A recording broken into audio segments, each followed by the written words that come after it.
여러분 혹시 인생 설교라는 말 들어보신 적 있으십니까? 목사님들은 가끔 이런 표현을 합니다.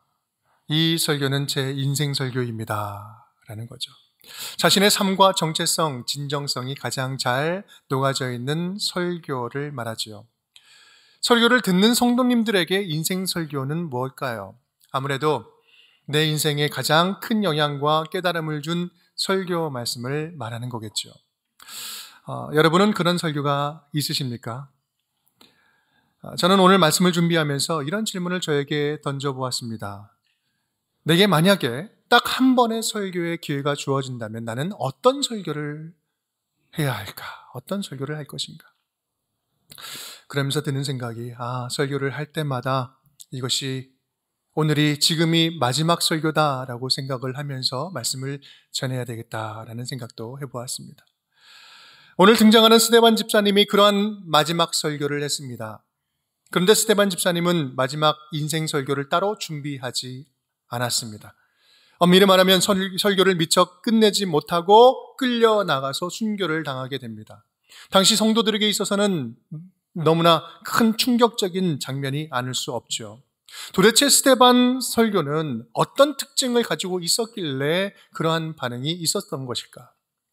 사실 스데반의 순교는요, 사도행전 1장 8절의 말씀이 온전히 성취되는 그런 과정 가운데 있었던 사건입니다. 함께 읽어볼까요? 오직 성령이 너희에게 임하시면 너희가 권능을 받고 예루살렘과 온 유대와 사마리아와 땅끝까지 이르러 내 증인이 되리라 하시니라. 아멘. 복음이 온 유대를 넘어서 사마리아와 땅끝까지 흩어지게 되는 결정적인 계기가 되는 것이 바로 이 스데반의 설교, 스데반의 순교 사건이었습니다. 그렇다면 교회 역사의 중요한 이 한 페이지를 기록한 스데반의 신앙, 이 스데반의 신앙은 과연 어떤 신앙이었을까? 오늘 우리에게 주시는 도전을 주시는 이 메시지는 과연 무엇일까요? 함께 따라하겠습니다. 첫 번째입니다. 예수로 충만한 신앙입니다. 예수로 충만한 신앙입니다.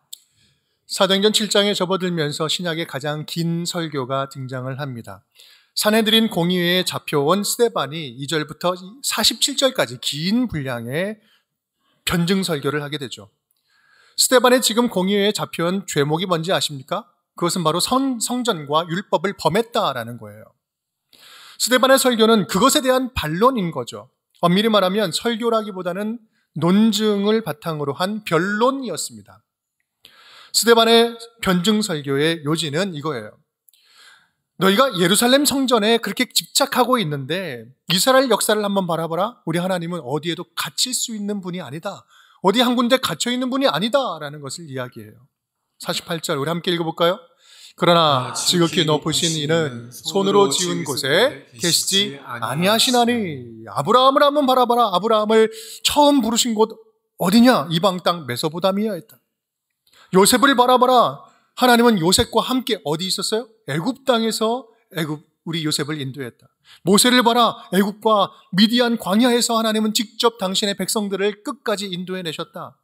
다윗의 때를 봐라. 예루살렘 성전 없어도 가나안 땅에서 아무런 문제 없이 잘 지냈다. 하나님의 말씀에 순종하는 곳, 그곳이 바로 성전이다. 너희 예루살렘 성전 집착증을 버려라. 이 요지가 이거예요. 그들도 다 아는 이스라엘 역사인데 가만히 듣다 보면 매우 불편해지는 내용입니다. 그들은 유대 선민의식을 가지고 거기에 사로잡혀 있었는데 오히려 이스라엘 역사를 보면 스데반 말로는 이건 불순종의 역사였다는 거죠.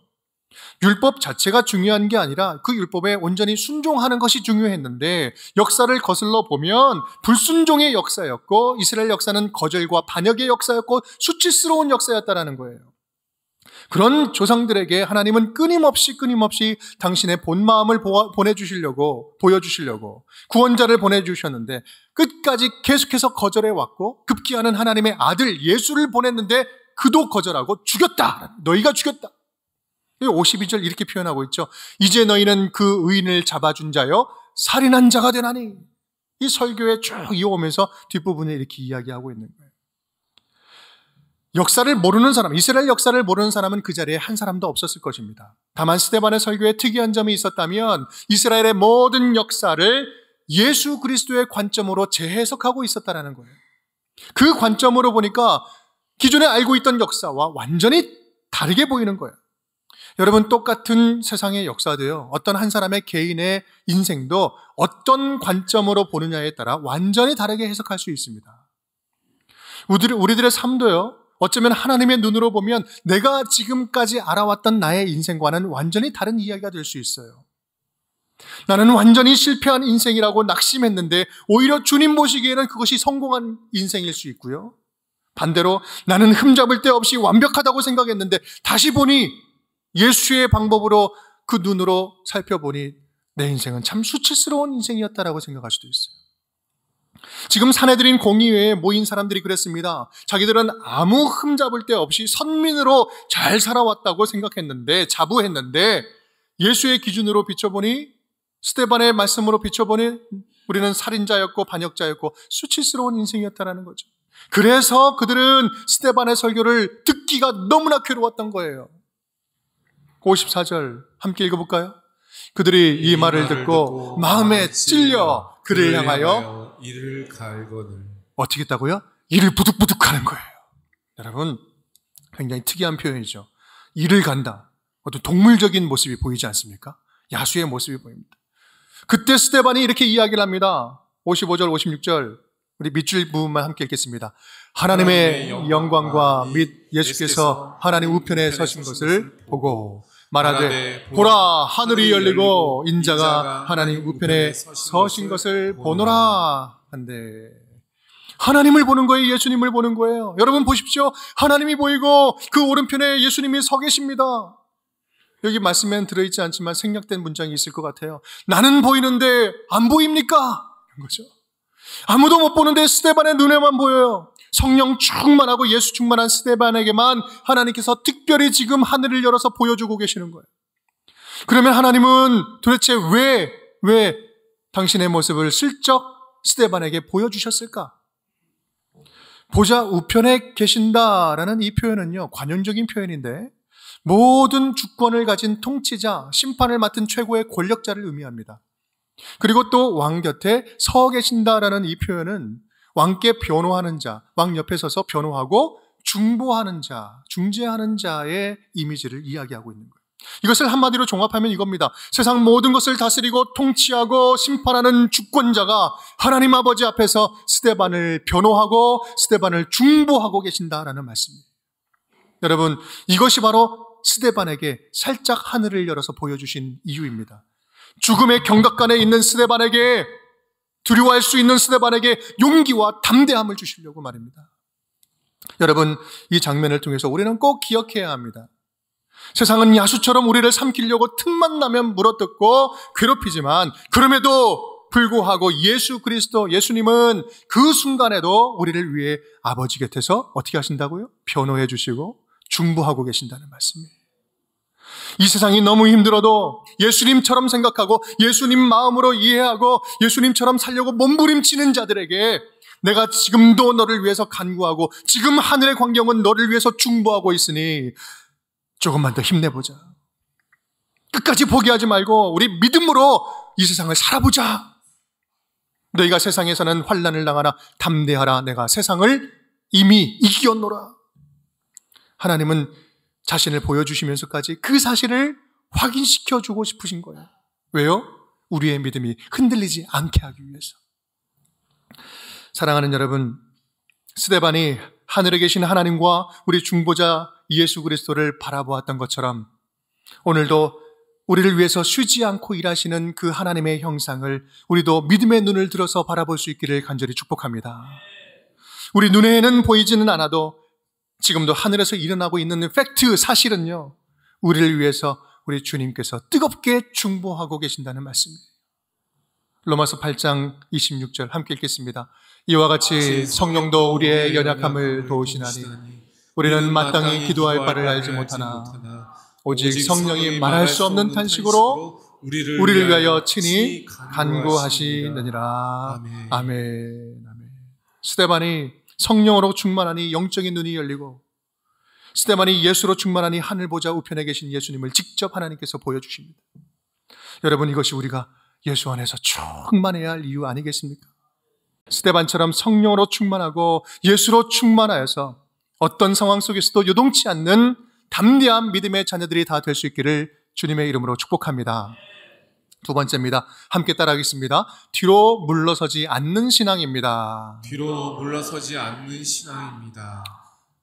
스데반의 말을 듣는 그 공회원들이 더 이상 참지 못하고 격분하여서 미친 듯이 달려듭니다. 57절, 58절 우리 함께 읽겠습니다. 그들이 큰 소리를 지르며 귀를 막고 일제히 그에게 달려들어 성 밖으로 내치고 돌로 칠세. 증인들이 옷을 벗어 사울이라 하는 청년의 발 앞에 두니라. 아멘. 잠시 보여주시면은요. 지금 밑줄 친 부분을 보면 5개의 동사가 동시다발적으로 일어나고 있습니다. 큰 소리를 지르고 귀를 막고 달려들고 성 밖으로 내쳐서 돌로 친 동시다발적으로 일어나고 있어요. 얼마나 흥분되고 급박한 상황이었는지요. 귀를 막다라고 이야기하는 동사, 쉰네스코라는 동사는 꽉 잡다라는 거예요. 듣는 게 너무나 고통스러워서 귀를 꽉 막는 거죠.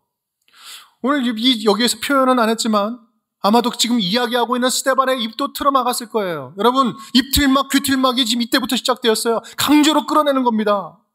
여러분 생각해 보십시오. 이것이 진리를 소유한 자들이 품을 수 있는 행동일까요? 진리를 가진 자, 자유를 누리는 자가 할 수 있는 행동입니까?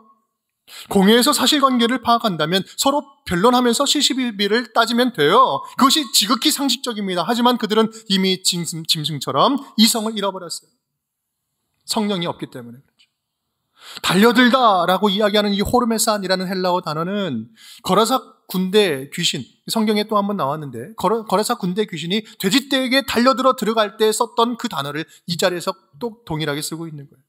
지금 이들의 영적 상태가 어떻다고요? 귀신에 사로잡혀 있는 자들과 같다라는 거죠. 그들은 급기야 어떻게 합니까? 돌을 들어서 스데반을 돌로 치기 시작합니다. 58절, 59절 제가 읽겠습니다. 성 밖으로 내치고 돌로 칠세.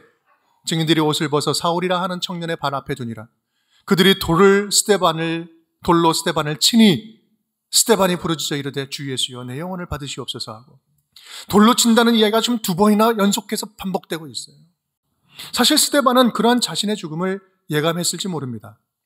공회에서 변론하는 목적이 뭐예요? 무죄를 증명해서 내가 살겠다는 건데 스데반은 진리를 말하는 것에 주저함이 없어요. 돌려 말하지도 않습니다. 이 말을 하면 어떤 반응이 일어날지도, 당장 죽을 수 있다는 것도 모르지 않았을 텐데 자신의 목숨을 부지하는 일에는 관심이 없어 보여요. 대신 이 말을 하죠. 52절 밑줄 부분만 함께 읽겠습니다.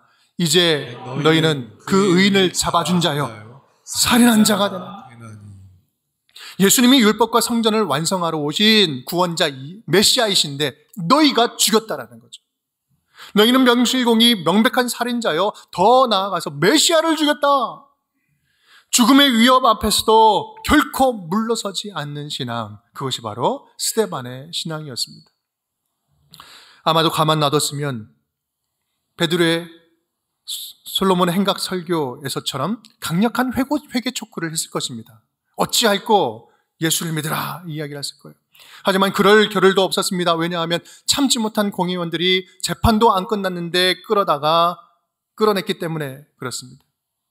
돌에 맞아 죽는 순간, 돌에 맞아 죽어가는 그런 스데반이 마지막에 말을 남기죠. 2마디를 합니다. 우리 한번 읽어볼까요? 주 예수여 내 영혼을 받으시옵소서 하고, 주여 이 죄를 그들에게 돌리지 마옵소서. 위대한 2마디를 남기고 자니라 죽어요. 그런데 여러분은 어디서 많이 들어본 말 같지 않습니까? 네, 얼마 전에 고난주간에 함께 봤던 가장 실현의 말씀이죠. 예수님의 말씀이죠. 함께 읽어볼까요? 아버지 내 영혼을 아버지 손에 부탁하나이다. 아버지 저들을 사하여 주옵소서. 자기들이 하는 것을 알지 못함이니이다. 아멘. 그렇습니다. 스데반의 삶의 유일한 목적지는 예수 그리스도였어요. 살아도 예수님처럼 살고 죽어도 예수님처럼 죽기를 원했어요. 스데반의 인생이 다다르고자 했던 그 종착지에는 오직 예수밖에 없어요. 예수님처럼 살고 죽기를 원했습니다. 그렇게 예수님처럼 순교함으로 그의 삶은 비로소 완성이 되었습니다. 어쩌면 당시 사람들은 돌에 맞아 죽음으로 끝난 그의 인생을 실패한 인생이요, 패배한 인생이요, 비참한 인생이라고 여겼을 것입니다. 그가 그렇게 순교를 당한다고 해서 세상이 그렇게 변화되는 것 같지도 않고, 오히려 그 이후에 박해가 심해져서 교회가 흩어지게 되는 그런 초대교회가 더 힘들어졌다고 여겼을 수도 있어요. 모난 돌이 정맞는다고 거룩한 믿음 드러내다가 괜히 교회에 더 누가 되지 않았냐고 그렇게 생각하는 사람들로 있었을 수 있습니다.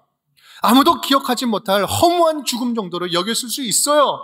하지만 여러분, 스데반의 죽음이 정말 그런 비참하고 허무한 죽음이었습니까? 스데반의 죽음이 위대한 이유가 우리가 함께 나눌 세 번째 신앙입니다. 함께 읽겠습니다. 죽어서 다시 사는 미랄 신앙입니다. 죽어서 다시 사는 미랄 신앙입니다. 먼저 스데반의 마지막 말을 다시 한번 볼까요? 주여 이 죄를 그들에게 돌리지 마옵소서. 이 예수님이 하신 말씀은 아버지여 저희를 사하여 주옵소서, 자기들이 하는 것을 알지 못함이니이다. 그렇다면 질문입니다. 예수님이 지금 하신 이 용서의 말씀, 이 용서가 그 현장에서 누구에게 어떻게 응답이 되었을까요?